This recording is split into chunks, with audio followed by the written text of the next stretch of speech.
Friends, आज हम आपसे इस बात पर डिस्कस करेंगे कि अपने मन को शांत कैसे रखें।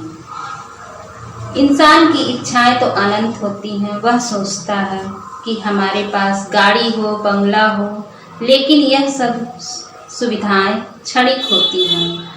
यह सब इंसान अपने ऊपरी संतुष्टि के लिए करता है, परंतु जब वह आत्ममंथन करता है तो वह पाता है कि यह सब सिर्फ ऊपरी दिखावा है। इससे कभी भी मनुष्य आत्मसंतुष्टि नहीं प्राप्त कर सकता। मनुष्य का सच्चा सुख तो दूसरों को सुख पहुंचाने में तथा जहां तक हो सके दूसरों की मदद करने में होता है। इसका एक छोटा सा उदाहरण है।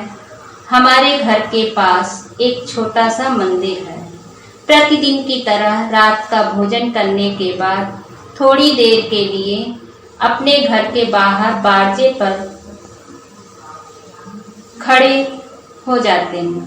तभी हमारी नज़र मंदिर के अंदर गई तो देखा कि एक औरत अपने 3 साल के छोटे बच्चे के साथ उदास बैठी है।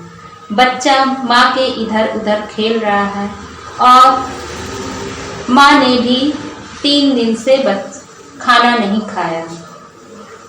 मुझसे नहीं रह गया और मैंने अपने एक सहयोगी को उसके पास भेजा। उस औरत को बुला लाया ताकि उसके लिए कुछ भोजन आदि की व्यवस्था कर दूं, लेकिन वह औरत नहीं आई। मैंने उसके बच्चे के लिए एक पैकेट बिस्किट भेजा।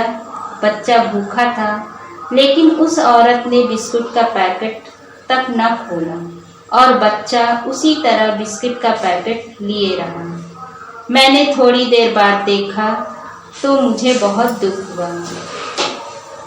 मैं उस मंदिर में कभी पूजा करने भी नहीं जाती थी और अपने घर के अंदर ही पूजा करती हूँ, लेकिन मैं उस दिन उस मंदिर के अंदर गई और उस औरत को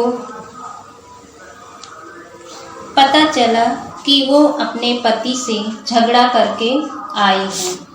मोहल्ले के सब लोग कहने लगे कि आपका घर काफ़ी बड़ा है और आपका स्कूल भी है, आप इसको अपने घर में रख दीजिए। घर के कामों में और स्कूल के कामों में आपकी मदद कर देंगे। मैंने उससे कहा, हाँ, मेरा घर तो बहुत बड़ा है और इनको हम अपने घर में रख भी लेंगे और काम भी दे देंगे, हमें कोई प्रॉब्लम नहीं है। लेकिन हमने समझाया कि हम कितना भी अच्छा इनको खाने को दे देंगे, पहनने को दे देंगे, लेकिन हमारे द्वारा दी गई सुविधा दया कहलाएगी, अधिकार नहीं कहलाएगी। यही बच्चा यदि यही चीज़ें अपने पिता के घर में लेगा तो वह उसका अधिकार कहलाएगा। उसके मन में हीन भावना नहीं आएगी। लड़ाई झगड़ा तो हर घर में होता है, लेकिन इससे कोई अपना घर छोड़ कर के नहीं चला जाता। मेरे कहने पर औरत को यह बात समझ में आई और उसने तुरंत खाना खाया और दूसरे दिन सुबह अपने घर वापस चली गई। इस बात से मुझे बहुत ही आत्मसंतोष मिला कि चलिए हमारी बातों से इस औरत का घर टूटने से बच गया। कहने का तात्पर्य है कि मनुष्य हमेशा पूजा पाठ, बाहरी आडंबर का ढोंग करता है, लेकिन आवश्यकता पड़ने पर किसी को भरपेट खाना तक नहीं खिलाता। हमेशा दूसरों को अहित करता है। जीवन भर वह माया रूपी संसार में सुख की तलाश करता रहता है और अंत में उसके हाथ कुछ भी नहीं आता।